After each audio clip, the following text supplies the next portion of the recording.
Can I play for food? They laugh at the homeless girl, not knowing she's a piano pro. The city of New Harmony glowed at night like a jewel set in steel. Its neon lights flicker across damp sidewalks, where hovercars hummed above and drones zipped between skyscrapers carrying everything from groceries to classified data. It was a place of opportunity for the rich, but for the forgotten, it was a place of shadows. On one such cold evening, a girl with tangled hair and torn shoes sat near the glass doors of the Grand Lyric Hall. Her name was Amira. She couldn't have been more than 16, though her eyes carried the weariness of someone far older. A small cardboard sign lay across her lap.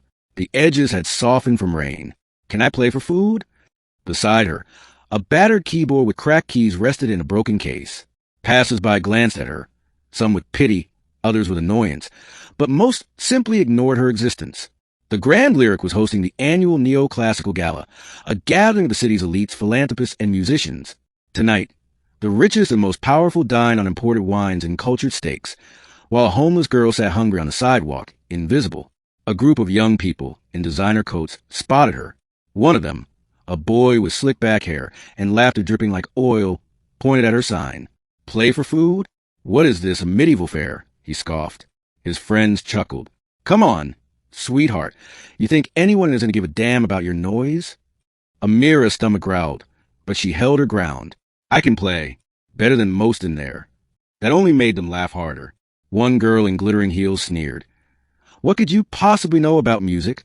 You probably bang on that thing like a broken toaster. Her fingers brushed across her cracked keys. I know enough to make you cry, she said softly.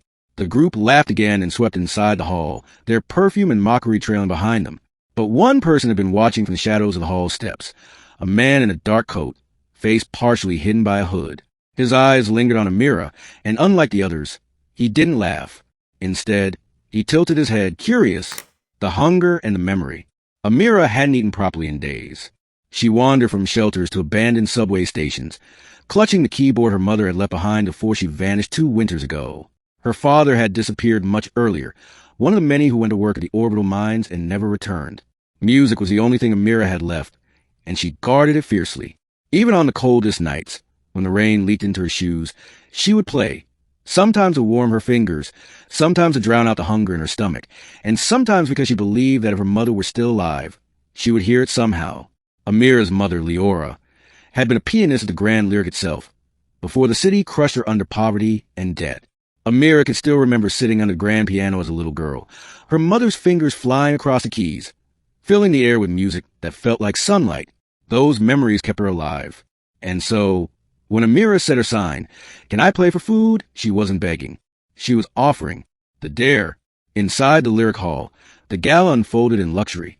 Crystal chandeliers glittered above, while robotic waiters glided between velvet-draped tables. The city's elite listened to an acclaimed pianist from Europa Colony, performing Bach's inventions on a grand piano that shimmered with holographic projections. Amira, meanwhile, sat outside, shivering. She wanted to believe someone, anyone, would give her a chance. She leaned against the cold stone wall, her fingers itching to play. Then the glass doors swung open. The group that mocked her earlier reemerged, laughter spilling out like champagne. The boy with slicked hair pointed at her again. She's still here, he laughed. Hey, you said you can play better than anyone inside? Prove it. Amira looked up warily. Why? Because I'll record it, the boy said, holding up his sleek wrist calm. Let's see if the street rat can outplay the masters. If you're good, maybe I'll toss you a credit or two. If not, well, at least you'll give us more to laugh at. His friend snickered. One girl clapped mockingly. Yes, darling, play us something tragic.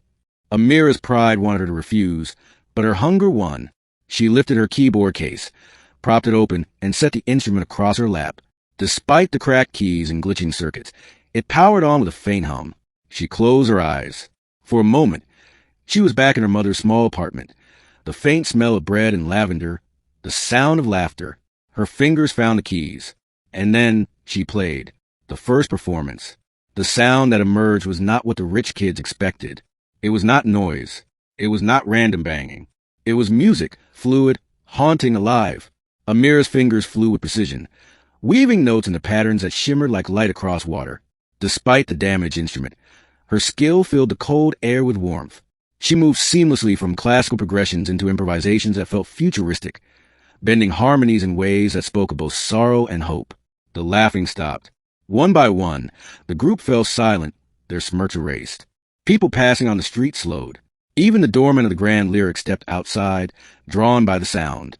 Inside, the current performer paused mid-piece, frowning at the murmur outside hall. And in the shadows, the hooded man leaned forward, his eyes wide. Amira finished with a flourish, her chest rising and falling. For a moment, silence hung in the night. Then, someone clapped. It wasn't mocking this time. It was genuine. A small crowd had formed, strangers who had been passing by, now enchanted. The rich boy swallowed hard, unable to speak. "You," one girl whispered. "You're incredible." Amira bowed her head. "Food. That's all I asked."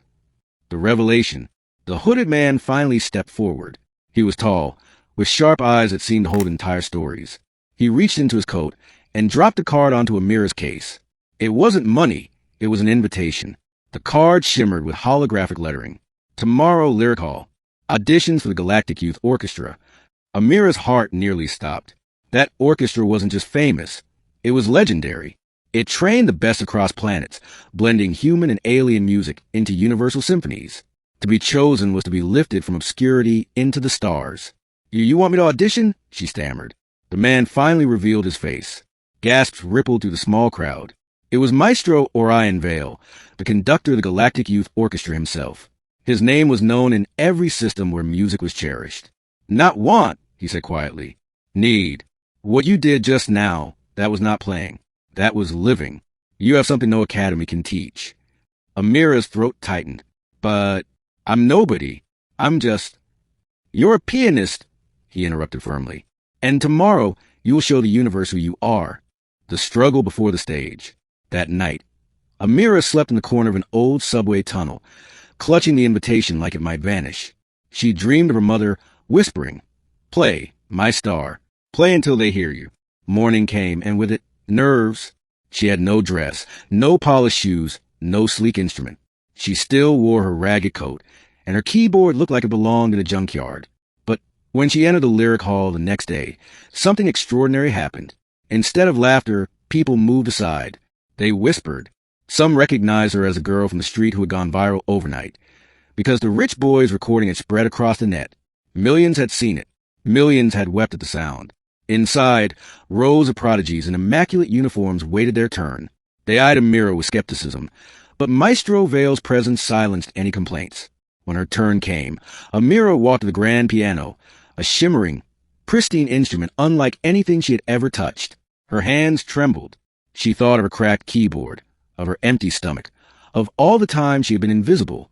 She sat, and she played. The transcendence. What poured out of her was not just music. It was her story, her hunger, her loneliness, her mother's laughter, the cold streets, the laughter of the cruel, the kindness of strangers, the hope of something better. The music swelled, crashed, whispered, soared.